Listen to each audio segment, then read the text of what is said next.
네, 알겠습니다. 네, 저는 이제 공부 내용은 아니고 그냥 제 인생 이야기예요. TMI 토크라서 그냥 재밌게 들어주시면 감사할 것 같습니다. 저는 약간 인방 느낌으로 메모장을 사용할게요.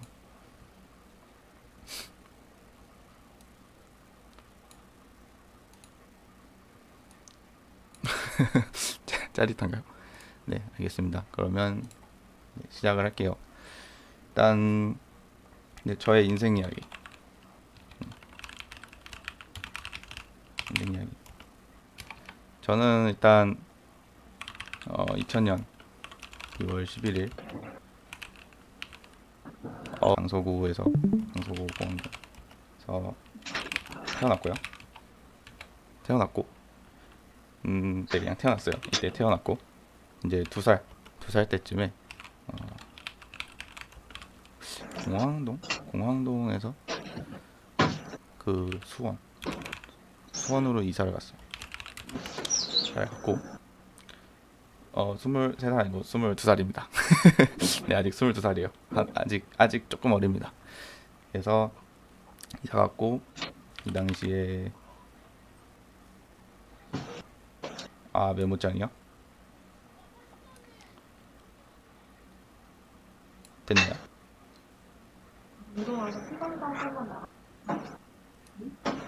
채팅을 조금 내릴게요. 거슬릴 수도 있을 것 같아서 조금 작게. 네. 그래서 이때 컴퓨터 처음 만졌어요. 처음 만졌고 당시에 그냥 주니어 네이버 뭐 야후꾸러기 이런 거 하고 막 한글 공룡 둘리 이런 거 해서 막 한글 공부도 하고 게임도 하고 막 그랬어요. 컴퓨터로. 그때 막 머리 엄청 큰 모니터 있잖아요. 대가리 엄청 큰 모니터. 그런 걸로 이러고 놀았었고. 그리고 한 5살 때는 이때 이제 처음으로 넥슨을 알게 돼요. 네, 그 게임 회사 넥슨인데 이때 알게 되고 5살이 아닌가? 6살쯤인가? 네, 6살쯤인 것 같고 이때 수원에서 의왕으로 또 이사를 가요. 제가 이사를 좀 많이 다녔어요. 해가고 이때 넥슨을 알게 되고 이때 이제 처음으로 한 게임이 메이플 스토리.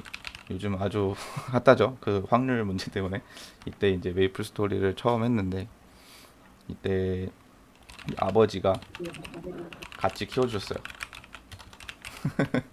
전사였고 닉네임 혁일 짱짱맨이었어요. 혁일 짱짱맨이고 이때 아버지가 같이 키워주셔서 레벨 30인가 찍었어요. 근데 이 당시가 한 2005년인가 그래가지고 레벨 30이면 꽤 높았던 걸로 알고 있거든요. 이 당시에.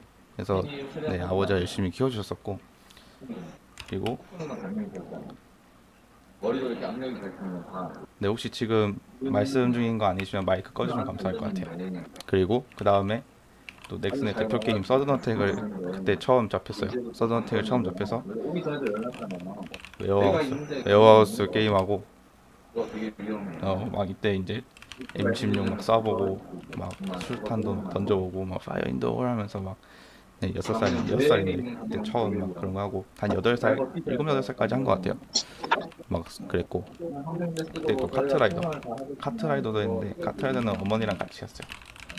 네, 저희 집이 좀 특이해서 부모님이랑 같이 게임하고 사실 지금도 이제 아버지랑 가끔씩 롤 한 판씩 하고 그래요. 보전으로. 이때 막 이렇게 막 게임하고 그냥 컴퓨터 자주 쓰고 그랬어요. 자연스럽게 자주 쓰고 그랬고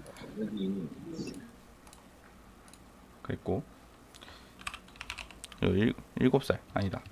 7살 때는 8살 때는 특별히 먹은 거 없고 네, 그래서 이제 이때쯤 이렇게 막 게임 막 하다가 이제 게임만 하면은 좀 그렇다 해서 막 한자 공부, 학습지 같은 거 그런 거 하고 막 뭐지 태권도 저기 이제 한국 초딩이면 다들 하는 태권도 피아노를 갔어요. 태권도 피아노 갔는데 태권도를 한 5년 정도 했었고 이때 경기도 겨루기 대회 나가서 은메달 또 한 번 땄어요. 한 번 따고 그냥 도장 대회에서 무슨 동메달 딴 것도 있는데 잘 기억이 안 나요. 그리고 피아노는 한 7년? 피아노는 7년 쳤고 무슨 연주회, 네, 연주회 같은 것도 한 번인가 나갔었고. 그래서 원래는 이제 피아니스트 하려고 했어요. 피아니스트 하려고 이제 선생님한테 제의도 받고 막 준비도 하고 하다가 한 초6 때쯤에 사춘기가 터졌어요. 사춘기가 터지면서 맨날 그 방에 박혀가지고 똑같은 노래만 연주하고 동그라미 체크하고 너무 하기 싫은 거예요. 이 당시에는 딱 이제 친구랑 재밌게 놀 때잖아요. 그래서 이거 너무 싫은 거예요. 그래서 안 했어요. 근데 지금은 그냥 취미로 가끔씩, 아주 가끔씩 칩니다. 뭐 어머니께서 피아노 듣고 싶다 하시면은 뭐 쳐드리고 그런 느낌. 걸그룹 노래. 이때 연주했던 게 그 말할 수 없는 비밀에 나오는 OST 같은 것들 막 쳐보고, 그리고 그때 꽃보다 남자 하던 시절이라서 그거 OST도 몇 번 쳤던 것 같아요. 책이 아직도 집에 있을 거예요 아마. 들어볼 기회요? 쉽지 않을 것 같은데요. 근데 방이랑 피아노가 멀어가지고 가능하면은 한번 들어보시면 좋을 것 같고. 초이 9살 이때 그냥 요렇게 막 이러고 살고, 초등학교 한 2학년 때부터 미술학원도 가고, 미술학원 한 1년 넘게 배우고, 바둑 방과후 활동에서 바둑도 꽤 오래 했었고, 로봇 만들기도 막 하고, 그때 중국어도 한 반년 배운 것 같고, 무슨 웅변 스피치 멋있게 하는 것도 뭐 하고, 레고에도 막 미쳐서 살고 이것저것 많이 했어요. 근데 이 보면은 대부분 좀 앉아서 하는 것들이 많아요. 그래서 그러다 보니까 이때 좀 뚱뚱했어요. 원래도 우량아로 태어났는데 더 뚱뚱했어요. 맨날 앉아서 게임하고 이런 거 하니까 살짝 뚱뚱해져가지고 비만이었을 거예요. 재보진 않았는데 비만이었을 거예요 이때. 그러다가 한 11살 때 초사인데 남아공 월드컵 열렸어요. 네, 2020년 남아공 월드컵 열렸고, 제가 이때까지는 밖에 나가는 걸 싫어했어요. 막 부모님이 나가자고 하면 햇빛이 뜨겁다면서 안 나가고, 막 말도 안 되는 핑계 대면서 안 나가던 때였는데, 채팅이 잘 안 보이는데, 히키? 네, 히키. 어린이한테 히키라고 하기 좀 그런데 뭐 따지고 보면 집에만 있으니까 맞죠. 근데 이제 이때 남아공 월드컵을 보고 너무 감명받았어요. 박지성 골 넣은 거랑 막 박주영 헤딩으로 자책골 넣고, 이게 너무 재밌는 거야. 너무 재밌어가지고 축구 나도 해야겠다, 나도 축구 해볼까 해서 이때 축구를 진짜 미친 듯이 했어요. 축구랑 운동을 미친 듯이 해서 이때 아마 못해도 10kg 이상은 뺀 것 같아요. 이때 축구로만 진짜 10kg 이상 감량하고, 그래서 비만에선 벗어나고 그냥 과체중에서 정상 왔다 갔다 하는 수준이 됐어요.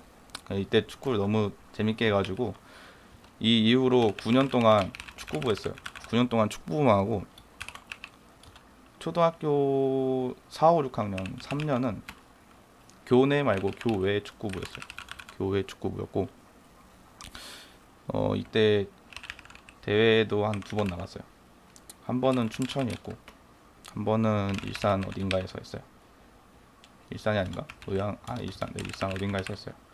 하고 나머지 6년은 그냥 학교 축구 동아리, 남자들이 항상 좋아하는 그냥 학교 축구 동아리 6년 정도 하고, 성남 대회에도 그냥 리저브로 명단으로 그냥 들어갔었어요. 뛰진 못했고. 보통 이제 수비수나 골키퍼 많이 했고.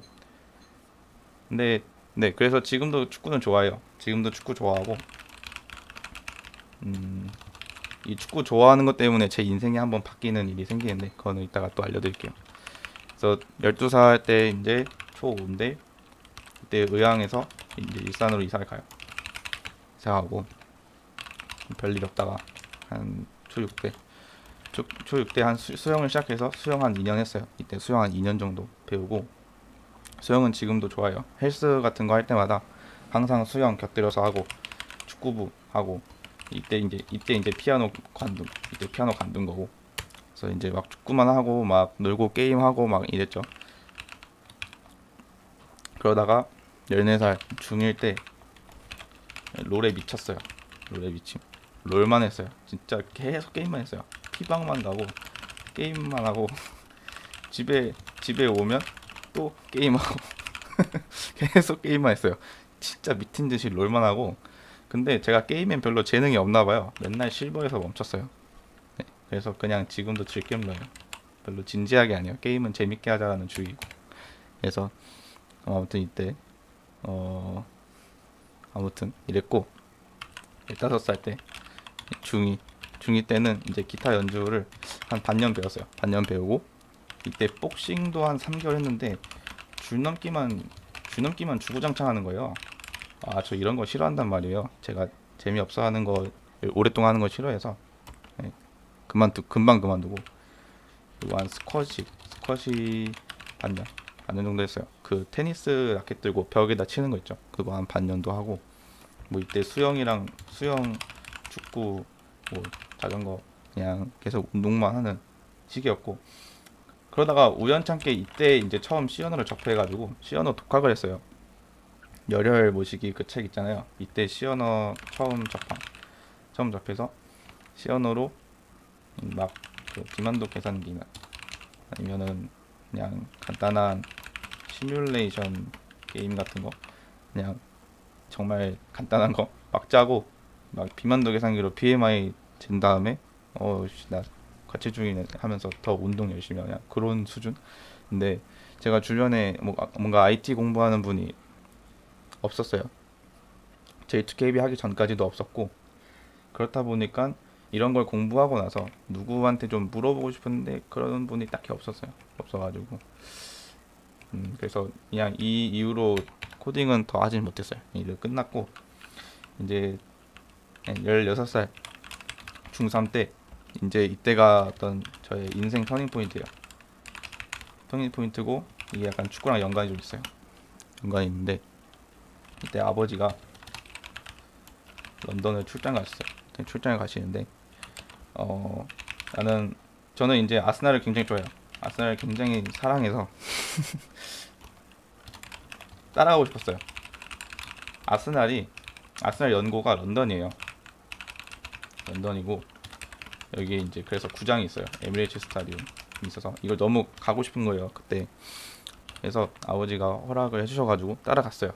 그래서 이게 저의 첫 해외여행을 런던으로 갔고, 이제 아버지는 비즈니스로 가신 거라서 아버지 없이 일주일을 런던 여행을 했어요. 런던 여행했는데, 제가 이때까지 살아온 걸 보시면 아시겠지만 뭔가 제대로 된 공부를 막 한 적은 없어요. 물론 뭐 학원을 잠깐 다닌다든지 그런 건 있었는데, 뭐 제대로 공부를 한 적 없어요. 학교에서도 공부 이렇게 열심히 하는 사람이 아니었어가지고 영어 당연히 회화 못하고, 뭐 단어 아는 거 별로 없고,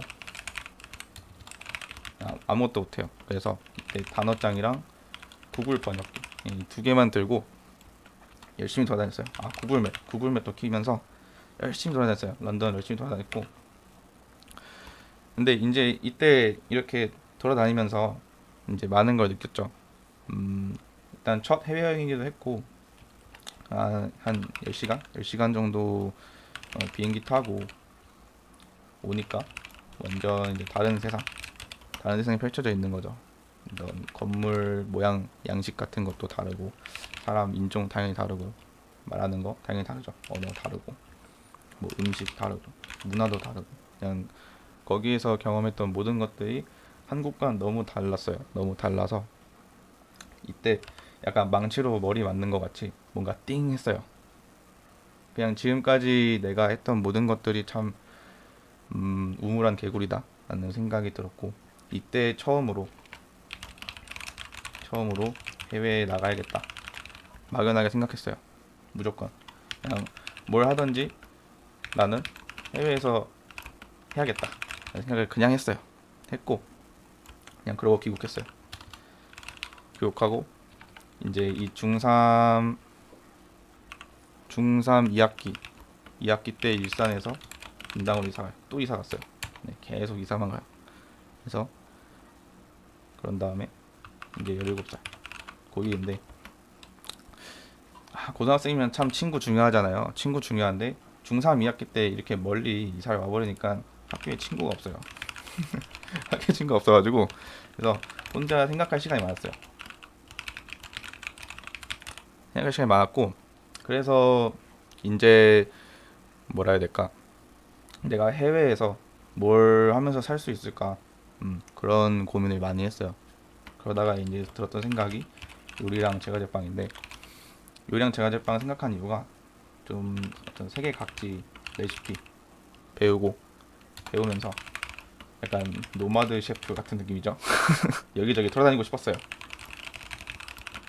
네, 막 갑자기 남미 가가지고 남미 음식 배우고 막 갑자기 또 유럽 가서 유럽 음식 배우고 막 약간 이런 낭만적인 삶을 꿈꿨어요. 그래서 이때 남들 다 야자할 때 이때까지만 해도 야자가 있었는데 야자할 때 저는 이제 제과제빵 학원을 갔어요. 선생님 전 빵 구우러 가야 돼요 하면서 학교 끝나면 학원 제과제빵 갔어요. 가서 이제 식빵도 굽고 머핀도 만들고 마카롱도 만들고 케이크도 굽고 막 소보로 빵 만들고 막뭐 단팥빵 굽고 막 빵 굽고 이제 다음날 학교 가면은 학교 친구들한테 막 나눠주고 막 그랬어요. 이렇게 공부하면서 제빵 기능사랑 제과 기능사 이 두 개 자격증 취득을 했어요. 취득했고 그 다음에 케이크 디자인 자격증이랑 뭐 재료학 화학이랑 관련된 그런 공부 막 시작했어요. 막 시작했고 이거 플러스 이제 이거 플러스 이제 영어 공부를 했죠. 왜냐면 해외에 가야 되니까 해외에 가야 하니 이때 처음으로 이제 진지한 영어 공부를 해요. 진지한 영어 공부를 하는데 그래서 이제 이때 IELTS라는 시험 아무래도 제가 런던을 통해 어떤 그런 영감을 받았다 보니 영국 주관 캠브리지 주관 시험을 찾게 되었고 그래서 IELTS 공부를 막 시작했어요. 이것도 이제 막 시작했는데 이 당시에 어쩌다가 이제 어떤 베이커리에 가게 되었는데 거기에서 일하는 파티시들 보니까 이제 정해진 레시피에 정해진 시간에 일 뚝딱뚝딱 이래요. 근데 이게 그냥 저의 눈에는 이제 빵 공장 기계 부품 같은 느낌이 들었어요. 저는 이제 좀 자유롭게 내 맘대로 레시피 만들고 이런 걸 되게 원했고 지금까지 살아온 것만 봐도 그냥 제가 하고 싶은 거 하고 그렇게 살아왔다 보니 이런 게 정말 저랑 안 맞아요. 지금도 자유로운 걸 좋아하고 틀에박힌 걸 별로 안 좋아하는데 이걸 보고 이건 아닌 것 같다. 그래서 뭔가 환상을 갖고 있었던 그런 요리나 제과제빵 길을 포기해요. 이것도 지금 그냥 취미예요. 취미고 집에 오븐도 있고 정말 가끔씩 구웠다가 요즘도 아니고 작년부터 이제 바빠서 못하긴 하는데 어쨌든 지금도 하려면 해요. 좋아해서. 아무튼 취미가 되었고 그렇게 이제 고1 겨울방학이 됐어요. 앞으로 어떻게 하지? 고민을 많이 했어요.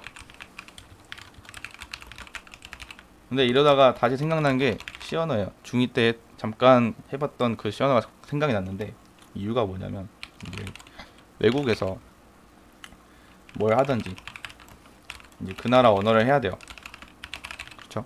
뭐 예를 들면 영어, 중국어, 프랑스어 같이 뭐 어떤 그 나라의 언어를 해야 되는데 프로그래밍 언어도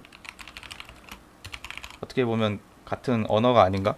그런 맥락에서 내가 뭐 파이썬을 하면은 파이썬 개발자랑 소통을 할 수 있고 뭐 자바를 배우면 자바 개발자랑 소통을 할 수 있고 또 그걸 넘어서 내가 이런 언어로 어떤 앱이나 뭐 웹이나 어떤 소프트웨어를 만들면 전 세계 사람들이랑 상호작용을 할 수 있지 않나, 커뮤니케이션 할 수 있지 않을까. 그러면 진짜 내가 원하는 어떤 해외에서의 삶 같은 걸 훨씬 그냥 영어, 중국어 띡 하나 배우는 것보다는 좀 더 확장성이 넓다라고 생각을 했어요. 네. 그래서 이때 다시 IT 개발 쪽을 생각을 하게 되었고, 그리고 이제 그와 동시에 고1 겨울방이면 이제 고2 넘어가잖아요. 이 시절 이제 친구들이나 주변 사람들, 부모님도 저보고 이제 이런 말을 해요. 지금까지 공부 하나도 안 했으면서 앞으로 어떻게 할 거냐. 공부도 안 하고 무슨 해외냐. 네, 이런 말을 많이 들었죠. 그럴 수 있어요. 네, 그럴 수 있죠. 맞는 얘기예요. 현실적으로 생각했을 때 공부 안 했고 뭐 아무것도 할 줄 모르는데 무슨 해외를 가요. 그쵸? 근데 저는 좀 그렇게 생각해요. 남들이 다 가는 길 따라가면 나도 그렇게 되는 게 아닌가. 나는 좀 다른 길을 가고 싶다. 그렇게 생각을 했어요. 그 생각을 했고, 방송이 안 보이네요. 네. 나는 좀 다른 길을 가고 싶다. 이렇게 생각을 했어요. 그래서 네, 잠깐 딴 얘기를 하자면 이제 제가 생각하는 꿈을 찾아가는 방법이라고 하면 초중고 학창 시절에 하고 싶은 걸 찾아요. 만약에 찾았으면 그걸 위한 공부를 하면 돼요. 공부라고 하면 꼭 대학을 떠올릴 텐데 대학 진학이 필요하면 하겠죠. 뭐 연구직 같은 거나 뭐 진짜 어떤 순수한 어떤 학문 추구면 대학을 가야겠죠. 근데 그게 아니에요. 그러면 기술 공부하면 되겠죠. 기술 공부하면 되고 내가 하고 싶은 게 정확히 뭔지 모르겠어요. 그럼 그 분야로 창업 준비를 해보든지 뭔가 진로는 많아요. 꼭 대학을 갈 필요 없어요. 저는 그렇게 생각을 해요. 근데 이제 대한민국에서는 대부분의 사람들이 하는 게 뭐냐면 초중고 시절에 일단 국영수 공부를 해요. 내가 하고 싶은 건 뭔지 몰라. 그냥 사람들이 하는 얘기는 이거예요. 언젠가 너가 하고 싶은 걸 찾으면 그걸 위해서 미리 공부를 하는 거다. 이런 말을 많이 하죠. 대부분 이렇게 했죠. 저는 이게 안 돼요.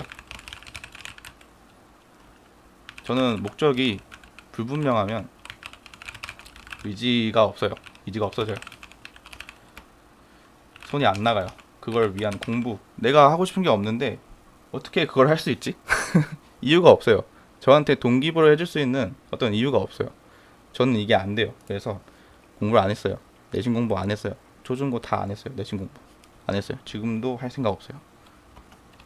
그래서 어쨌든 사람들은 해요. 어찌 공부를 해요. 공부를 하고 그냥 본인 점수 맞춰서 아무 전공, 아무 대학을 들어가요. 모든 사람이 그렇다는 건 아니지만 주변 사람들만 봐도 대부분 이런 사람이 많았어요.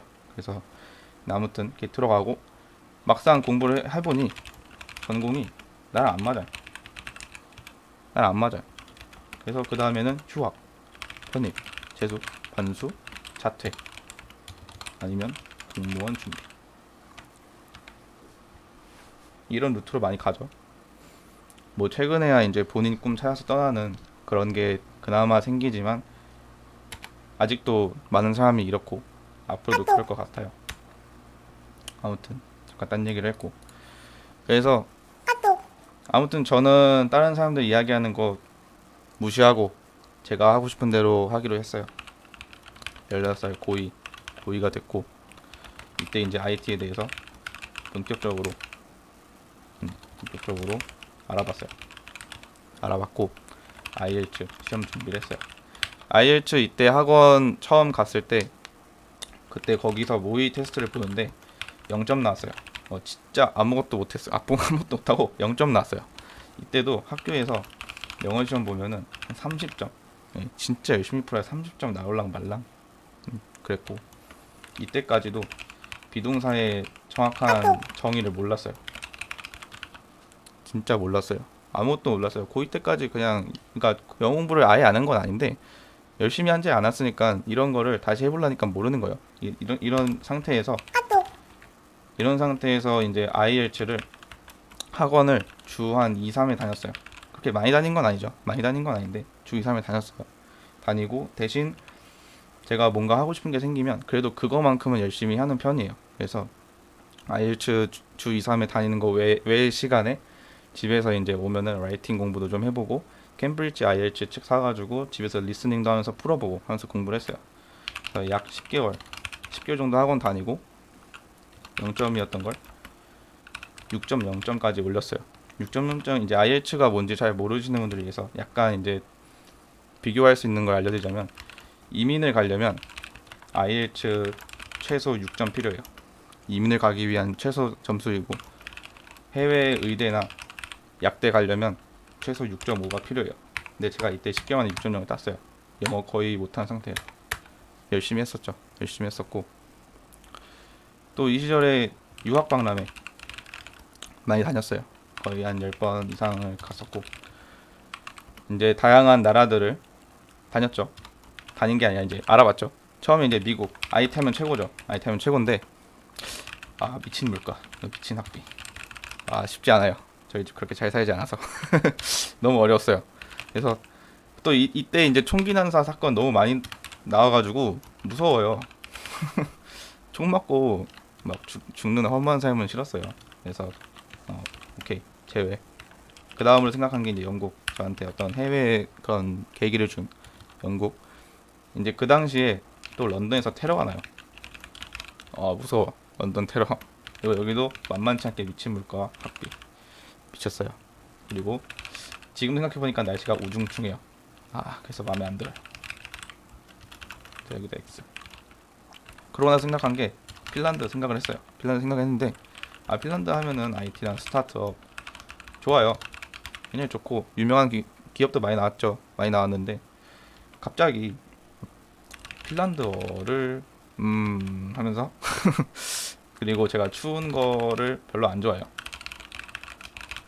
그래서 그냥 여기도 배제를 했고 그 다음으로 생각한 게 캐나다인데 제가 뭐 캐나다 유학 가신 분들을 뭐라 하고 싶은 건 아니에요. 근데 여기 캐나다에 갈 바엔 옆에 있는 미국 간다 라는 생각이 들었어요.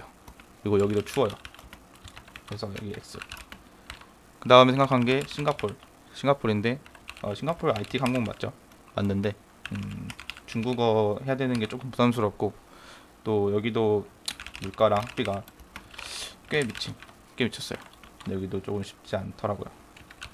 그 다음으로 생각했던 게 이제 마지막으로 호주였는데 이제 호주를 많이 알아봤어요. 많이 알아봤고 일단 영어권이죠. 영어권이었던 게 이제 제일 마음에 들었고 당연하게도 그리고 생활비랑 학비가 위에 있는 나라들에 비해서 그냥 비교적 적당했어요. 적당했고 또 여기가 최저시급이 이제 세금 다 떼고 한 18불 정도 나오는데 다른 나라에 비해서 이런 게 좀 높아서 내가 어느 정도 알바를 하면 그래도 최소한 생활비 정도는 내가 좀 할 수 있지 않을까 생각이 들기도 했고 또 제가 가고 싶었던 시드니는 에이시안이 잘 뭐라 해야 되지? 좀 잘 어울려 살아요. 네, 여기는 그러니까 어떤 표면적인 인종차별은 없어요.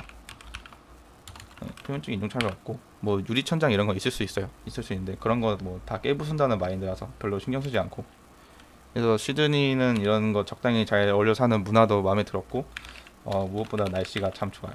날씨가 미쳤어요. 날씨가 너무 좋아서 뭐 물론 잠깐 그 산불 났을 때는 안 좋았는데 날씨가 너무 좋아서 그것도 굉장히 마음에 들었고 인구수가 적어요. 인구수가 2,500만인데 우리나라 절반이죠. 근데 땅은 오지게 크고 그래서 그렇다 보니 어떤 직군에 다 그렇지만 개발자 공급이 적어요. 그렇다 보니 개발자 초봉이 하나로 최소 5천이에요. 물론 지금 개발자 대란이라고 해서 이것보다 더 높게 주지만 대기업 얘기죠. 근데 여기는 어딜 가나 이 정도는 주고 대기업을 가면 이제 많게는 2배. 신입이 억을 찍어요. 억을 찍을 수 있는 나라예요. 호주가 전 세계 IT 평균 연봉에서 호주가 3등 정도예요. 3등에서 4등 왔다 갔다 해서 되게 많이 쳐주는 편이고 그리고 여기는 되게 이상한 게 비정규직이 많아요. 근데 비정규직 많으면 나쁜 거 아닌가 생각을 하는데 저도 처음에 그렇게 생각했는데 알아보니까 비정규직이 많은 이유가 정규직보다 연봉을 작게는 20에서 50% 더 받는데요. 비정규직이라서. 그래서 비정규직 하는구나. 돈을 많이 벌 수 있으니까. 그런 생각을 했고 또 이직도 자유롭고 비정규직이니까 자유롭죠. 네, 계약이 끝나는 순간 다른 회사 가면 되니까. 그럼 사이닝 보너스에 연봉 올릴 수 있고 괜찮죠. 그냥 그런 것도 마음에 들었어요. 뭔가 딱 나의 성향에 맞는 좀 자유로운 그런 성격에 맞는 그런 느낌이 들었고, 뭐 사회생활 회식 같은 거 없는 거 그런 건 뭐 어떤 서구권 국가든 대부분 그렇고, 그리고 또 호주만의 IT 직군에 주는 어떤 어드밴티지가 뭐냐면 1년에 30일 유급휴가를 줘요. 주는데 주말을 끼면 이제 6주를 쉬는 거예요. 6주를 쉴 수 있는 거고, 그걸 돈 받으면서 쉬는 거고, 이제 sick leave라고 이제 아픈 데는 병가 있죠. 병가를 10일 쓸 수 있는데 이것도 급여 부분적으로 줘요. 그래서 돈 받으면서 최소 7주 이상을 쉴 수 있는 거예요. 1년에. 굉장히 대박이다 라는 생각을 했고, 물론 다른 나라도 이런 게 많겠죠. 근데 그냥 되게 좋더라고요. 그래서 이런 거 많이 생각을 했고, 또 저는 항상 스타트업 같은 창업을 하고 싶었어요. 하고 싶어서 스타트업 관련된 걸 많이 찾았어요. 찾아봤는데 뭐 아는 분들은 알 거예요. 아틀라시안 같은, 여기서 지라랑 트렐로 개발한 회사죠. 이게 호주 회사인데 아틀라시안이나 뭐 칸바, 애프터페이는 주식시장에서 좀 핫하죠 요즘에. 테넥스 지노믹스도 그렇고, 죽스는 그 아마존이랑 협업하는 그런 이런 등등 유니콘 기업이 호주에서 많이 탄생을 하는데, 아무래도 제 생각에는 그렇다고 생각을 하는 게, 일단 호주는 서구권이랑 동양권 문화가 공존해요. 그렇다 보니까 사업 테스트를 할 때 동시에 가능해요. 모든 문화권을 동시에 할 수 있으니까 이 사업 아이템이 동양권에서 맞는지 서구권에서 맞는지 아니면 둘 다 먹히는지를 한꺼번에 테스트 가능한 게 용이하다라는 생각이 들었고, 또 영어권 국가다 보니, 또 영연방이다 보니 영국이랑 미국이랑 커넥션이 활발해요. 정부에서 자체적으로 스타트업 좀 잘 된 애들은 실리콘밸리에 보내줘요. 돈 주고 가서 뭐 네트워킹 좀 하고 와라 이런 느낌으로. 아니면 유럽 진출하고 싶으면 영국이나 그런 쪽으로, 예, 커넥션이 계속 활발한 것, 그런 것도 되게 좋았고, 그냥 이제 호주의 지리적으로도 아시아랑 태평양 진출이 용이하죠. 특히 동남아 쪽 시장 노리기가 굉장히 편하고, 그렇다 보니 그 2020년 스타트업 허브 도시로 싱가포르, 상하이, 그리고 마지막이 시드니 뽑혔어요. 어쩌다 보니 세 개 다 S로 시작하는데, 아무튼 굉장히 스타트업 하기 좋다 생각이 들었고, 또 나라에서 자체적으로 세금 혜택, 사무실 당연히 그런 거 있고, 코워킹 플레이스도 다 주고. 근데 이제 호주의 단점이라면은 내수 시장이 작아요. 사람이 2,500만이니까 작죠. 작은데 지금 좀 있으면 저희 그 라이팅 토크 끝내야 되거든요. 근데 혹시 다들 괜찮으시면 조금 계속 더 진행해도 될까요? 네, 그래서 아무튼 내수 시장이 작아요. 작은데 그럼에도 불구하고 펀딩 규모가 굉장히 좀 커요. 여기가 시드니 스타트업 생태계가 70억 달러 정도 하는데, 서울에 사람 진짜 많고 스타트업 하려는 사람 다 서울로 모이죠. 여기가 50억 달러밖에 안 된대요. 인구수가 훨씬 적은 곳인데 스타트업을 위한 어떤 규모, 그런 금액적인 지원, 펀딩 같은 거 훨씬 크더라고요. 그냥 초기 단계 펀딩 규모가 최소 3억 이상을 준대요. 한국 돈으로 3억 이상을 준대요. 서울은 찾아보니까 서울 한 1억 1천 정도 준다고 하더라고요. 그냥 호주에서 좋은 사업 아이템으로 시작했을 때 시드니에서 시작하면은 3배를 받는 거고, 서울에서 시작하면은 1억 정도를 받는 거고. 그래서 그냥 이런 다양한 환경을 생각했을 때 내가 거기서 뭐 그냥 일을 하든 사업을 하든 그냥 여기가 굉장히 좋구나, 블루오션이다 생각을 했고, 그래서 이제 가야겠다. 네, 호주 시드니로 가야겠다 라고 생각을 했고, 근데 이제 현실적인 문제가 나오죠. 이제 고등학교 내신 없어요. 내신이 없고, 이제 그때 이제 영어 공부를 열심히 했으니까 영어 모의고사 같은 거 보면은 이거 그나마 2등급 나왔어요. 그때부터 나왔는데, 이때 다른 거, 뭐 수학 이런 거 8점 받고 그랬어요. 공부 안 했으니까. 공부를 안 했으니까 그냥 이렇게 나오죠. 근데 이런 점수를 당연히 국내대 안 받아주죠. 받아줘봤자 진짜 어디 꼴통 대학이나 받아줄까 말까지 안 받아주고, 해외 대학? 당연히 안 되겠지? 라는 생각을 하죠. 주변에서도 하고 저도 하죠. 당연히 사람인데. 그래서 이때 어떻게 해야 될지 고민을 많이 했어요. 학교 돌아다니다가 학교에 위탁 교육이라는 어떤 포스터를 봤어요. 그게 이제 IT 정보보안 전문가 포스터였는데 그냥 이걸 보자마자 아 이거다. 그냥 이게 잘 뭔지도 몰랐는데 아 그냥 이거다. 아 이걸로 갈 수 있겠다. 그냥 감이 왔어요. 감이 와가지고 이때 IT 정보보안 전문가 이게 위탁 교육을 하면 뭐냐면 고3 시절을 다른 학교에서 이런 IT 교육을 받는 거예요. 그래서 이게 이제 IT 관련 과목을 8가지를 여기서 공부를 하는데 이게 고3 성적에 반영이 돼요. 성적에 반영이 되고 그래서 제가 생각했던 게 뭐냐면 여기서 이제 내가 점수를 잘 받고 해외 대학에 넣으면은 거기는 우리나라 교육 시스템 잘 모르잖아요. 위탁 교육이 뭔지도 잘 모르고 그냥 이거 보고 그냥 이렇게 생각할 거라 생각했어요. 오, 이 친구 아이디 좀 하는데 생각을 하고 뽑자 이렇게 되지 않을까 생각을 하고 그래서 저는 이제 1년짜리 배팅을 하죠. 네, 시간만 1년짜리인 거고 사실 인생 배팅을 한 거죠. 이게 안 되면은 뭐 대학이고 뭐고 당장 내가 어떻게든 살아야 되는 그런 궁리를 해야 되는 거라서 그런 큰 배팅을 했고 그래서 이제 고3 19살 고3 때 여기서 위탁을 했고 그래도 또 역시 한다면 하는 사람이라 모든 과목을 A 플러스를 맞았어요. 당연히 다 1등 했죠. 해가지고 성적표는 완성을 했어요. 완성을 했고 이제 그러고 나서 이제 제가 시드니를 가고 싶다고 했으니까 그 근처 학교를 이제 계속 알아보다가 지금 이제 가게 된 시드니 공과대학교, 줄여서 영어로 UTS라고 부르고 여기를 알게 되었고 여기에 어떤 커리큘럼과 교육 방식이 매우 마음에 들었는데 마음에 들었던 이유는 일단 여기 학교 과목 설명이 굉장히 디테일하고 또 내가 거기서 얻을 수 있는 아웃컴이나 내가 어떤 부분에서 더 노력을 하면은 더 그 교육 효과를 증대할 수 있는지에 대한 어떤 스트래지 같은 것들을 다 알려줘요. 그래서 그런 것들이 너무 좋았다라고 생각이 들었고 또 1학년 때 막 물리나 미적분 일단 말도 안 되는 도움도 안 되는 거 사실 뭐 도움이 되는 IT 분야는 있지만 뭐 저한테는 도움이 안 되는 그런 것들 배제시키고 정말 필요한 기술들 알려주는 1학년 때 배웠던 게 웹 프로그래밍이랑 그 HTML, CSS, 자바스크립트 다 배우고 네트워크 배우고 해킹 배우고 데이터베이스 배우고 SQL 당연히 배우고 데이터베이스는 오라클로 배웠었고 MySQL도 잠깐 했었고 또 자바 배우고 그리고 비즈니스 과목 2개 배우고 그래서 굉장히 좋다라는 생각이 들어서 그래서 이 학교를 고르고 여기를 목표로 원서를 이제 넣으려고 와리가리를 치죠.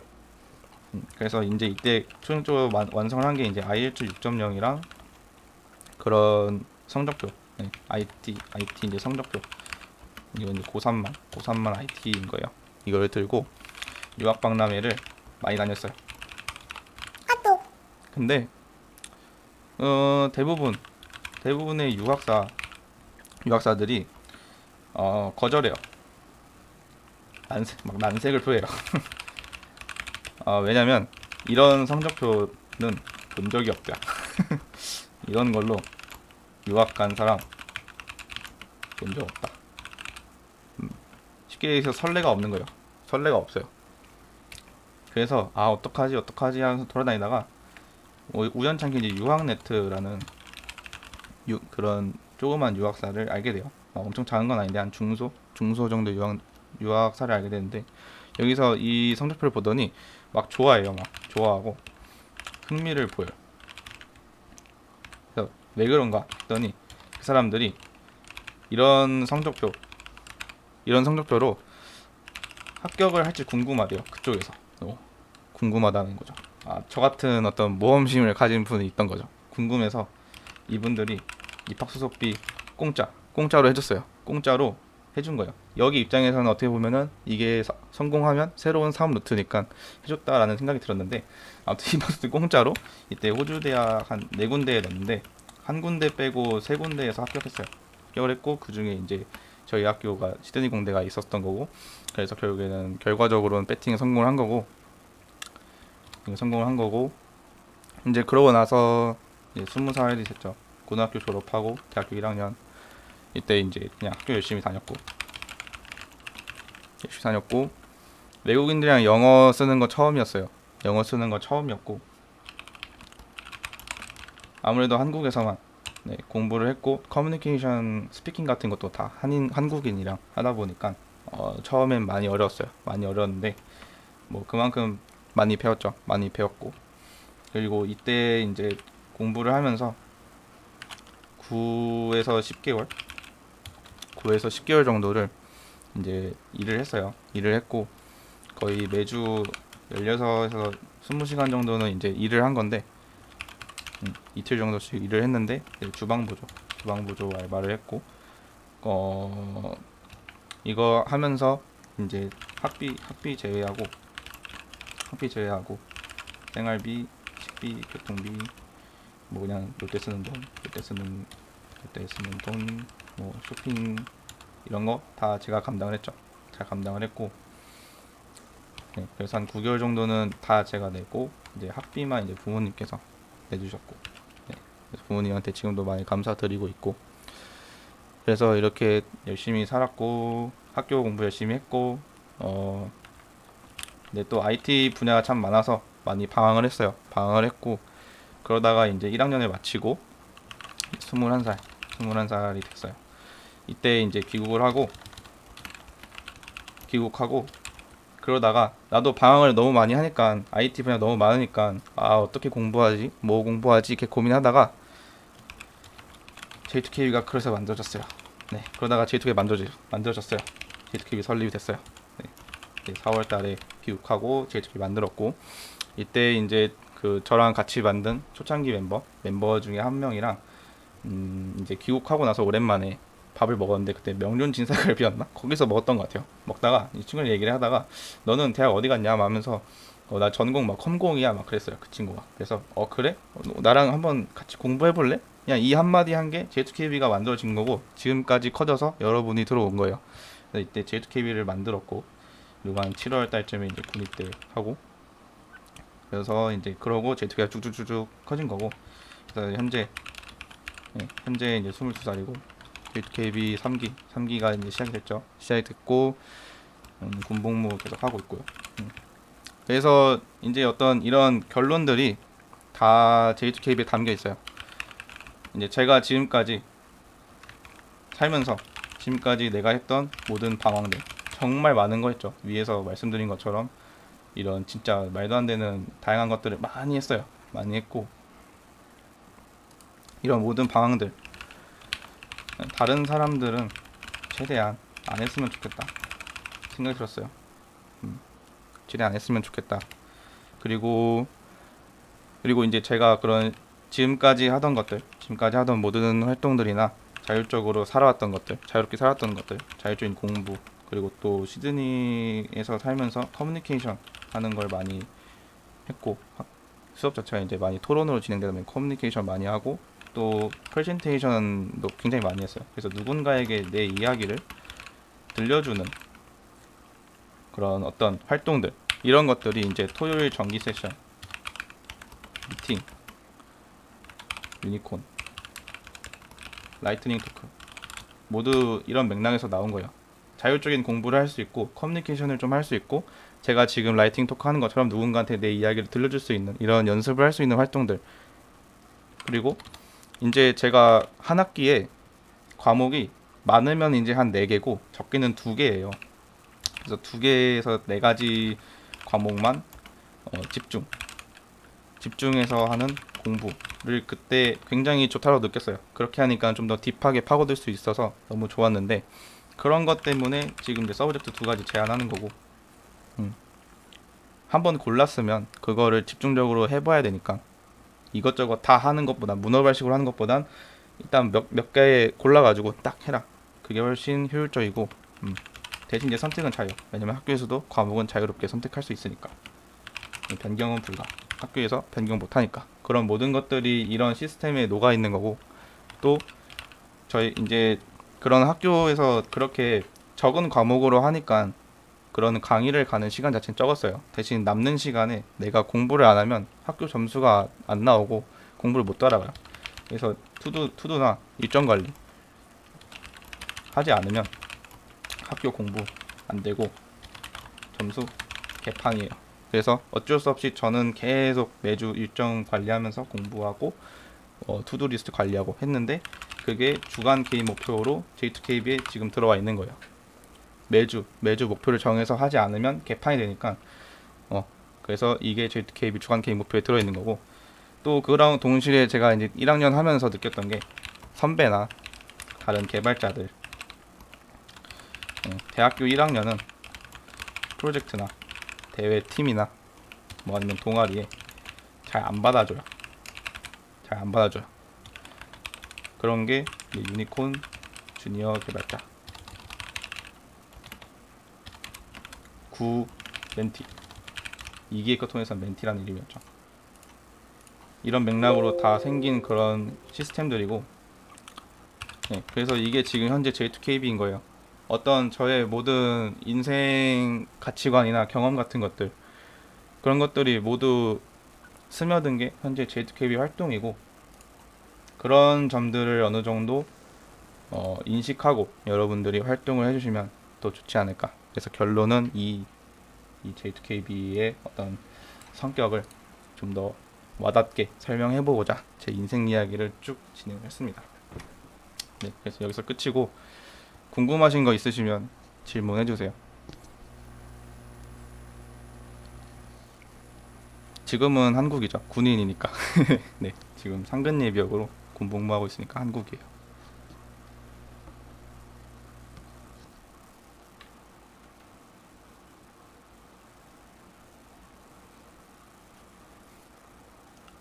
어쩌다 보니 조금 길어져가지고 저희 미팅 시간을 갉아먹었는데, 오늘은 10분씩만 조금 연장해서 진행하면 좋겠네요.